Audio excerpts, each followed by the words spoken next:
Perkenalkan, nama saya Aposan Sitorus dari Teknik Elektronika. Di sini saya akan coba memaparkan sedikit tentang sel surya atau solar cell. Apa sih itu solar cell atau sel surya? Sel surya atau solar cell adalah suatu perangkat atau komponen yang dapat mengubah energi cahaya matahari menjadi energi listrik dengan menggunakan prinsip efek fotovoltaik. Yang dimaksud dengan efek fotovoltaik adalah suatu fenomena di mana munculnya tegangan listrik karena adanya hubungan atau kontak dua elektroda yang dihubungkan dengan sistem padatan atau cairan saat mendapatkan energi cahaya. Oleh karena itu, sel surya atau solar cell sering disebut dengan sel fotovoltaik. Komponen dan cara kerja sel surya. Dalam komponen-komponen untuk cara kerja sel surya menghasilkan energi listrik, terdapat beberapa. Yang pertama adalah wafer silikon.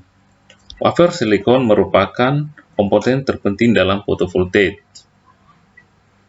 Saat kita mengamati atau menganalisa atom silikon, atom-atom ini saling terikat dan tidak memiliki kebebasan bergerak.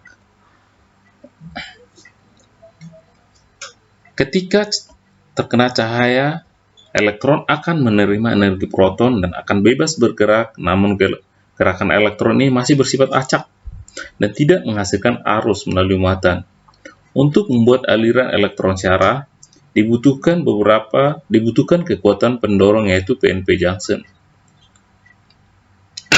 Doping jenis P jika digabung bersama beberapa elektron dari sisi N akan berimigrasi ke sisi P dan akan mengisi lubang yang tersedia, maka akan terbentuk daerah deplesi atau daerah tidak ada elektron dan lubang bebas. Karena migrasi elektron, maka batas sisi N akan sedikit bermuatan positif dan sisi P bermuatan negatif. Dan medan listrik akan terbentuk di antara muatan ini dan akan menjadi pendorong yang dibutuhkan. Ketika cahaya mengenai PN junction, cahaya mengenai sisi N dan sisi sel P kemudian menembus dan mencapai daerah deplesi, dan energi proton menghasilkan pasangan lubang elektron di daerah deplesi. Medan listrik di daerah deplesi mendorong elektron dan lubang keluar di daerah deplesi. Dan konsentrasi elektron daerah N dan lubang di sisi P menjadi tinggi dan mengakibatkan perbedaan potensial.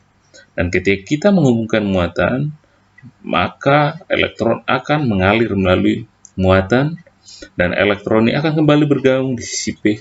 Dan dengan cara kerja tersebut, sel surya akan kontinu dan memberikan arus searah. Dalam lapisan sel surya terdapat lapisan N. Pada bagian atas dia lebih tipis dan P-nya lebih tebal.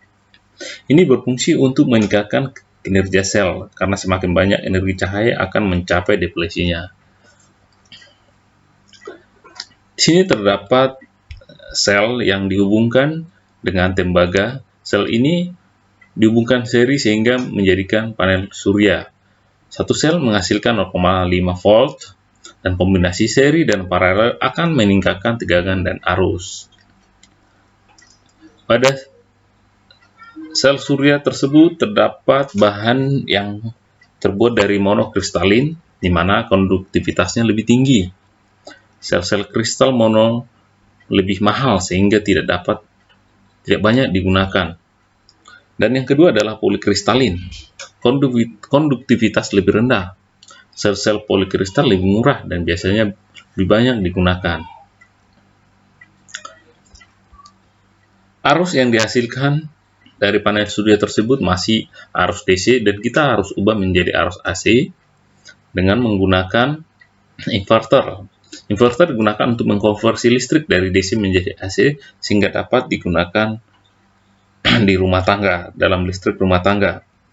Adapun di sini ada fungsi charge control, adalah untuk mengendalikan tegangan panel surya, mengawasi tegangan baterai, dan menghentikan arus terbalik saat malam hari.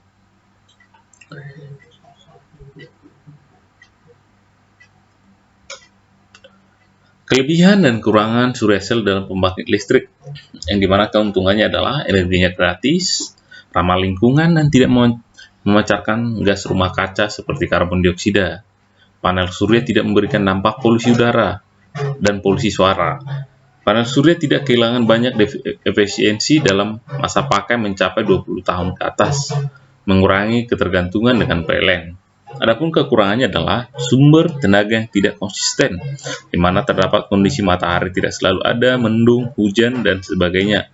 Biaya pemasangan masih cukup mahal, membutuhkan area yang luas apabila ingin mendapatkan keluaran listrik yang tinggi, dan rata-rata efisiensinya masih 20%. Demikian yang dapat saya paparkan.